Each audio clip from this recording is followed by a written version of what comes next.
reste de toi viendra mon secours.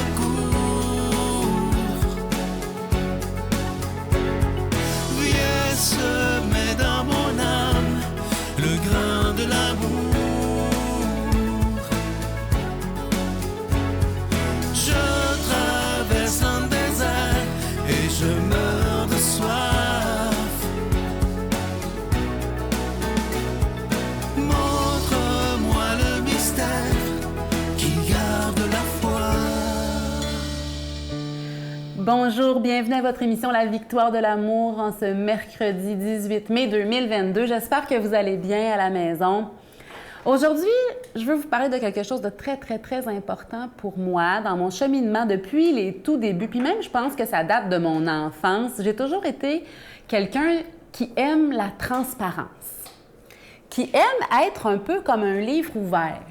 Quand on est petit, on a besoin d'être confirmé, d'être encouragé. Donc, j'aimais ça, tout expliquer mes affaires, comment ça se passe dans ma tête, comment ça se passe dans mon cœur, mes expériences de la journée, pour être confirmé, encouragé ou corrigé par mes parents. Et ça a été ça aussi quand j'ai vécu ma conversion, quand j'ai laissé Dieu entrer dans ma vie, j'ai retrouvé ce bonheur-là d'avoir le regard de Dieu sur moi, lui qui n'est pas venu juger le monde, mais nous sauver. Donc, être vu même dans nos défauts, c'est une bénédiction. Être regardé là où on a des travers, là où sont nos plus gros défauts, nos moins belles expériences, être vu là-dedans, c'est une bénédiction parce que Dieu n'est pas venu pour nous juger, nous condamner, nous écraser avec ça, du tout. Au contraire, il est venu pour nous sauver, nous sortir de ces situations-là. Et je voulais vous parler aujourd'hui donc de la lumière de la vérité. Ce soleil dans nos vies, cette beauté-là qui nous fait tant de bien pour que dans nos travers, des fois, on ne sait pas trop comment faire.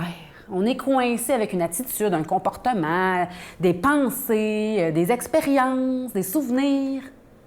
Ouvrons ça à Dieu pour que des changements s'opèrent. Parce que des fois, on subit nos propres comportements. On dit, comment ça donc, j'ai de la misère à changer? Laissons-nous regarder là-dedans. Prenons la décision ferme de nous laisser aimer par Dieu là où on en a besoin. Et faisons des lectures, consultons, parlons-en à un ami, quelqu'un de proche en qui on a confiance, écrivons, allons de l'avant pour que nos fameux comportements puissent effectivement changer, qu'on puisse aller de l'avant pour devenir la meilleure version de nous-mêmes, l'enfant de Dieu béni qu'on est tous appelés à être. Donc, accueillir cette lumière de la vérité, prendre conscience de la vérité telle qu'elle est et s'en ouvrir à Dieu pour se laisser sauver. Et allons de l'avant, prenons nos responsabilités suite à ça.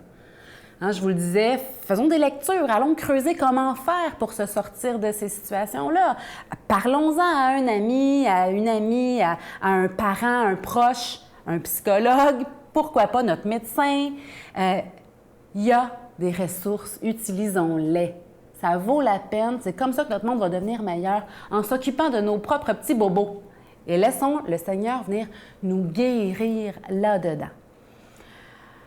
Entreprendre des changements, ça nécessite d'être doux et patient avec nous-mêmes. Ne nous tapons pas dessus si les changements n'arrivent pas aussi vite qu'on le voudrait.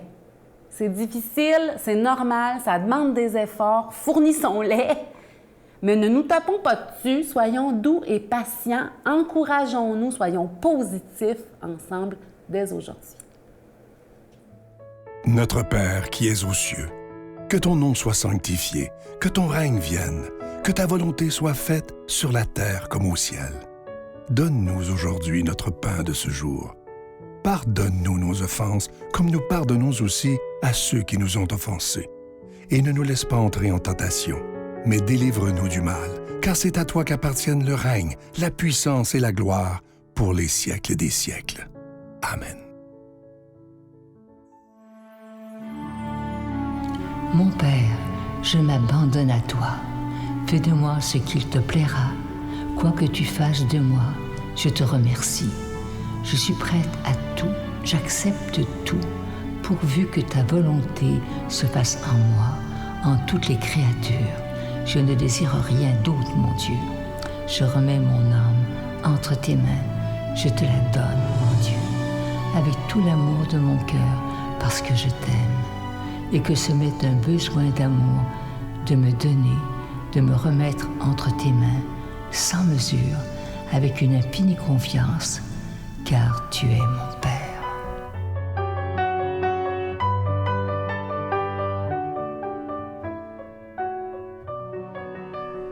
Encore une fois, je suis tellement content de vous parler de ce magnifique cadeau du mois. Ça fait des années que vous nous le demandez.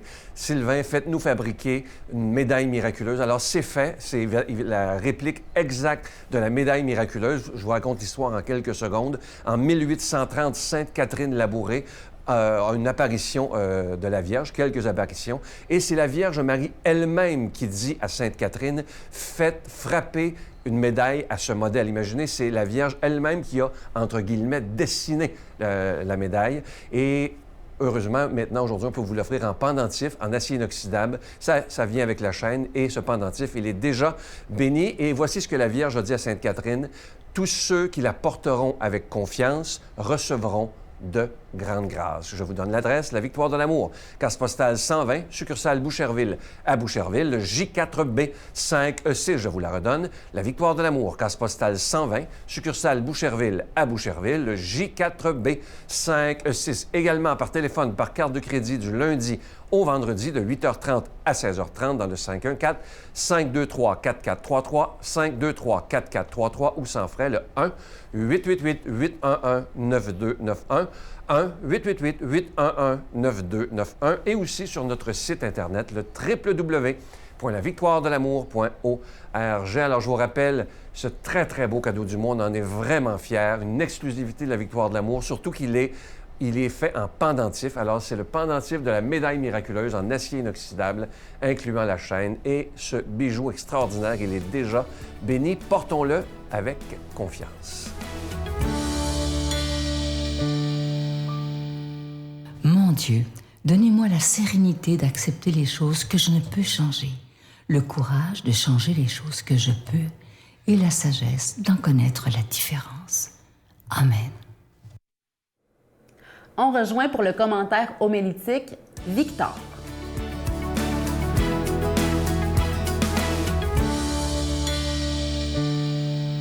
Aujourd'hui, l'Église nous propose de méditer un passage de l'Évangile selon Saint Jean.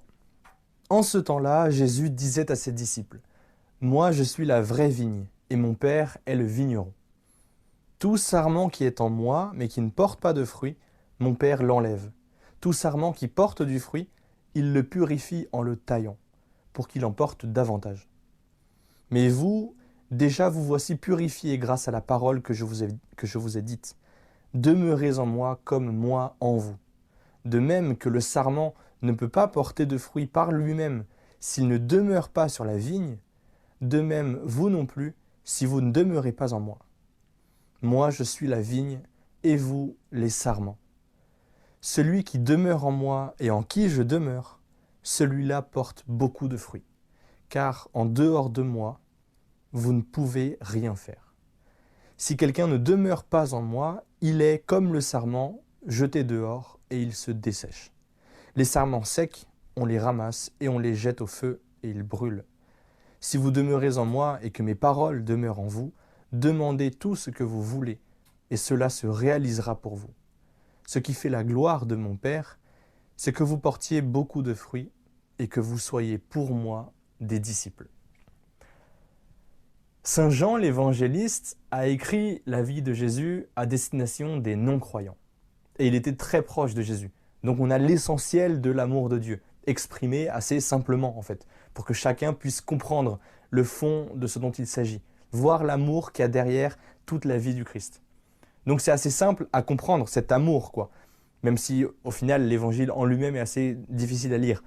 Mais là, dans ce passage, on a une image. Ces derniers temps, je vois de plus en plus de gens malheureux. La pandémie a aggravé les choses, sans aucun doute. La situation en Ukraine aussi, les mesures mises en place surtout, mais on cherche toujours quoi faire dans notre existence. Certains ont l'impression de couler et de ne plus pouvoir revenir à la surface. Certains essayent juste de survivre au jour le jour, sans plus de questions en fait pour l'avenir. Enfin, on voit de plus en plus de malheurs, de dépression, de burn-out au travail. Les gens perdent le sens de leur vie. Certains vont assez bien et pourtant leur vie leur paraît floue aussi. Mais il n'y a rien de nouveau en fait. Les questions existentielles et les difficultés, c'est vieux comme le monde. Et là, Jésus vient nous dire qu'il est plus utile de nous poser ces questions qu'on vient de trouver la réponse. Il est la réponse. Je m'explique. Mettons déjà ce sentiment de côté. Celui qui dit que c'est niais de dire que Jésus est la réponse, que c'est tout rose, que c'est tout facile. Pensons plus loin que ça. C'est loin d'être rose ou trop simple. C'est dur, mais au moins, au lieu de se creuser la tête en fait, et faire des zigzags dans notre vie, on a un chemin. Il n'est pas simple, certes, mais au moins il va tout droit. Et ce qui est bien quand on va tout droit, c'est que le but, l'arrivée, elle ne se trouve pas derrière ou derrière un énième virage inattendu, mais elle est bien en face et bien visible. Et il n'appartient qu'à nous d'avancer toujours un peu plus. Dieu a fait sa part, mais il est toujours là. Donc si jamais on ne peut même plus avancer, il nous porte. Et j'en ai aussi fait l'expérience. On est les sarments, Jésus est la vigne. Le sarment, ce n'est que sur la vigne qu'il peut pousser et porter du fruit. Nous, on est créés par Dieu. Pourquoi alors est-ce qu'on s'entête à chercher ailleurs ou par nous-mêmes? Vous avez déjà vu une branche par terre faire pousser des fruits? Ce n'est qu'accroché au tronc de l'arbre qu'elle vit. On est créé par Dieu. Pourquoi chercher autre part qu'en Dieu? Pour faire tout ce qu'on doit faire, pour grandir, inspirer les autres, enfin réussir dans la vie, appelez ça comme vous voulez. Mais notre but en vivant sur terre, c'est le bonheur. Et on est créé par Dieu, une nouvelle fois. Vous ne trouvez pas ça absurde, en fait, d'aller chercher le bonheur autre part que là où on est sûr de le trouver? On est créé par Dieu, je le répète encore, mais c'est Dieu notre source, notre fin aussi. C'est lui seul notre bonheur, enfin le sens de notre vie en fait. Ce n'est qu'en Dieu qu'on peut le trouver en fait, ce sens. Le chemin qui va tout droit. Enfin, Jésus, il a déjà tout traversé et il est encore juste là, à marcher avec nous. Suivons-le alors et soyons saints. Parce que oui, le bonheur, le ciel, le paradis, la vision, le sens de la vie, ce sont que d'autres mots pour dire la même chose. L'essentiel, c'est d'être saint. Tout revient à ça. Et on peut tous l'être, sans exception. Et c'est pour ça qu'on est créé. Alors arrêtons de faire un peu n'importe quoi avec les dons que Dieu nous fait. Fixons-nous sur lui et portons de vrais fruits. Arrêtons de nous étonner de ne pas trouver, d'être malheureux si on ne cherche pas le bonheur là où on est sûr de le trouver. Au nom du Père, du Fils et du Saint-Esprit. Amen. Je vous salue Marie, pleine de grâce. Le Seigneur est avec vous. Vous êtes bénie entre toutes les femmes, et Jésus, le fruit de vos entrailles, est béni. Sainte Marie, Mère de Dieu, priez pour nous pécheurs, maintenant et à l'heure de notre mort. Amen.